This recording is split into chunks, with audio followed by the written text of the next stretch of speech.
আসসালামু আলাইকুম। নতুন আরেকটি ব্লগ নিয়ে চলে আসছি তোমাদের কাছে। কেমন আছো তোমরা সবাই? আশা রাখছি সবাই ভালো আছো এবং সুস্থ আছো। আমরাও আলহামদুলিল্লাহ ভালো আছি। এখন সকাল 6টা বাজে।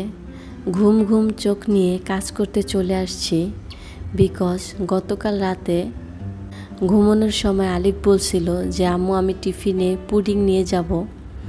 তখন আর টাইম ছিল না বানিয়ে রাখার। এমনিতে আমি কিন্তু সকাল সকাল কাজ করি না, সকালে উঠে নামাজ পড়ে দেন আবার ঘুমিয়ে পড়ি, বাট কাজ করতে পারি না। কোনো কাজ সকালের জন্য থাকলে আগেই আমি করে রাখি রাতে। আর শুধু পুডিং না, এই বিস্কিটটা দিয়ে পুডিং তৈরি করতে বলল। এই বিস্কিটটা ছিল এনার্জি প্লাস বিস্কিট। সে বিস্কিটটা নিজেই ভেঙেছে আর বলছে আম্মু এটা দিয়ে পুডিং তৈরি করে দিবে। এই কাজটাই আমি ভুল করে ফেলেছিলাম। আমি কিন্তু সব সময় পারফেক্ট পুডিং তৈরি করি। তোমরা চাইলে আমার আইডিতে গিয়ে দেখে আসতে পারো। বিস্কিট দিয়ে পুডিং তৈরি করা একেবারে একটা ব্যাড আইডিয়া ছিল। পুডিংটা খেতে একদমই ভালো হয়নি, প্রচণ্ড হার্ড হয়ে গেছিল আর দেখতেও ভালো লাগছিল না কেন জানি। তোমরা দেখলেও বুঝতে পারবে অনেকটা। রান্নার চ্যানেলগুলোতে দেখলাম যে বিস্কিট দিয়ে পুডিং তৈরি করে বলল অনেক বেশি টেস্ট হয়, মজা হয়। সেটা থেকে ইন্সপায়ার হয়েই কিন্তু আমি বানিয়েছিলাম, বাট ট্রাস্ট মি একটুও ভালো লাগে না। আর আমার বাচ্চারাও পুডিংটা ছুঁয়েও দেখে নাই। আমি শুধু একাই খেয়েছি। ভাবলাম যে এতগুলো জিনিস দিয়ে তৈরি করলাম, ফেলে দেব। আমি মনে করি পুডিং হিসাবে দুধ আর ডিমের মিশ্রণের পুডিংই সবচেয়ে বেস্ট। তবে এর সাথে ফল টল যোগ হতে পারে, সেটা ভালোই লাগে। সেটা দিয়ে ট্রাই করছিলাম, যেমন ম্যাঙ্গো দিয়ে ট্রাই করছিলাম, ভালোই লেগেছিল। তবে বাবা কানে ধরলাম আর কখনোই বিস্কিট দিয়ে ট্রাই করব না।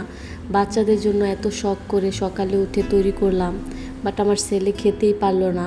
তাও কিন্তু পুডিং কিছুটা ওর টিফিনে দিয়ে দিয়েছিলাম যে যদি খায়, বাট কী করার, সেই পুডিংয়ের টিফিন ফেরতেই নিয়ে আসলো। তারপর যে ক্যারামেল বানিয়ে দিয়েছিলাম কতগুলি, সেগুলো কিসে যেন শুকিয়ে গেল আর পুডিংটাও দেখতে ভালো লাগছিল না। দেন সেকেন্ডবার কিন্তু আমি আবার ক্যারামেল তৈরি করে দেন দিয়ে দিয়েছি, যেন দেখতে ভালো লাগে। আলিফের টিফিন রেডি করে ওকে তুলে ফ্রেশ করিয়ে দেন তৈরি করে পাঠিয়ে দিয়েছি মাদ্রাসায়। তারপর ভাবছিলাম যে একটু ঘুমোবো কি না, এমন সময় দেখলাম খুব জোরে বৃষ্টি আসছিল। আর বৃষ্টি দেখতে কিন্তু আমার অনেক ভালো লাগে। এখনকার আবহাওয়াটা অনেক ঠান্ডা, বাট ঝড় আসলেই তো সমস্যা। গ্রাম অঞ্চলের লোকজনের অনেক বেশি কষ্ট হয়ে যায়। বা ঢাকা শহর কিন্তু এই ঠান্ডা ঠান্ডা বৃষ্টিময় আবহাওয়া ভালোই লাগে। দুপুরবেলা খুব সুন্দর একটা খাবারের আয়োজন করছি। এই খাবারটা কে কে পছন্দ করো কমেন্ট করে জানিও। আমার কাছে তো খুব ভালো লাগে। আর আমরা যেহেতু বাঙালি, ভর্তা পছন্দ করব না সেটা তো হতেই পারে না। ঝাল ভর্তা এটা তো অনেক পছন্দ। আমার হাজব্যান্ড তো প্রবাসে গিয়েছে, ওর তো অনেক বেশি ঝাল খাওয়ার অভ্যাস, বাট ওখানে তো রান্নায় একটুও ঝাল দেয় না, তো কি করবে, সে এখন কাঁচামরিচ চিবিয়ে খায়। সেটাই আমাকে বলে, আমার তো খুব হাসি পায়, কারণ রান্না একবারে নাকি মিষ্টি মিষ্টি হয়। তারা জাস্ট আদা রসুনে যে ঝালটা হয় সেই ঝালটাই ইউজ করে, আর কিছুই না।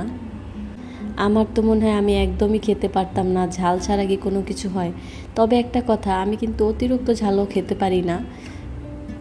একবার ভাবছিলাম যে খিচুড়ি রান্না করব, বাট গতকাল খিচুড়ি খাওয়া হয়েছে, তো আজকে ইচ্ছু করলো না।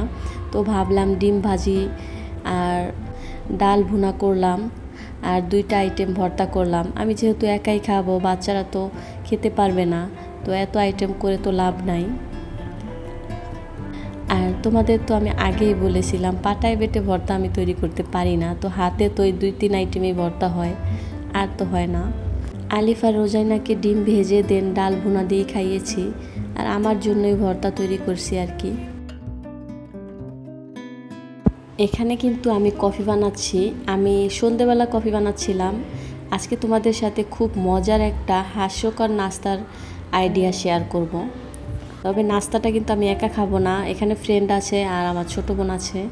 3 জন মিলে একটা হাস্যকর নাস্তা খাবো আজকে ভাবছি।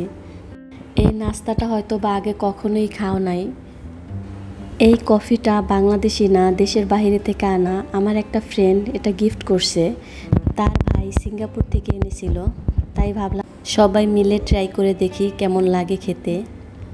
আমি হয়তো বা এত পারফেক্টভাবে কফি বানাতে পারি না, বাট যতটুকু পারি ঠিক ততটুকুই ট্রাই করলাম। বাট মাশাআল্লাহ মজা হয়েছে। কিন্তু আজকে সন্ধ্যার নাস্তায় ছিল গলা রুটি বলতে পারো বা চাপটি বলতে পারো, যে যাই বলো, সেটাই তৈরি করছি কফি দিয়ে খাওয়ার জন্য। আজকের এই কফি দিয়ে গলা রুটি খাওয়ার আইডিয়াটা ছিল আমার ছোট বোনের। বলল আজকে চল সবাই মিলে এটা খাই। ও এরকমই মাঝে মাঝে কী সব আজগুবি রান্নার রেসিপির আইডিয়া দেয়, কী দিয়ে কী রান্না করে সেটা ওই জানে। আমার তো অনেক বেশি হাসি পায়। একদিন তো ওর বাসায় গিয়ে দেখি ও স্যুপ নুডলস রান্না করছে লাউ, মিষ্টি কুমড়া, কাঁচকলা এগুলো দিয়ে। আমার সেদিন যে কী হাসি পাইছে। তবে মজা হয়েছে, তোমরা ট্রাই করে দেখতে পারো।